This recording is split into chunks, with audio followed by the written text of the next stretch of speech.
Mit Russland, der Unberechenbarkeit in den USA, auch der Brexit fordert uns und natürlich sind es die immer größer gewordenen Spannungen in der Europäischen Union, die uns belasten, denn gerade in herausfordernden Zeiten müssen wir als Europäische Union stark und geeint auftreten. Wir wollen daher während des Ratsvorsitzes unsere auch geografische Lage nutzen im Herzen Europas und als Brückenbauer auftreten. Wir wollen einen Beitrag dazu leisten, Spannungen in der Europäischen Union zu reduzieren und dort, wo es notwendig ist, auch voranzukommen.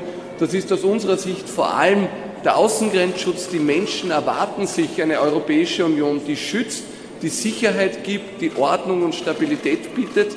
Und nur wenn uns das gelingt, den Außengrenzschutz zu organisieren, werden wir auch dieses Ziel erreichen können. Wir werden uns während unseres Ratsvorsitzes ganz massiv dafür einsetzen, dass wir Frontex stärken, den Außengrenzschutz zustande bringen, denn dann schaffen wir es auch, die Grundfreiheiten der Europäischen Union, die Niederlassungsfreiheit, die Reisefreiheit aufrechtzuerhalten und das muss ja unser Ziel sein.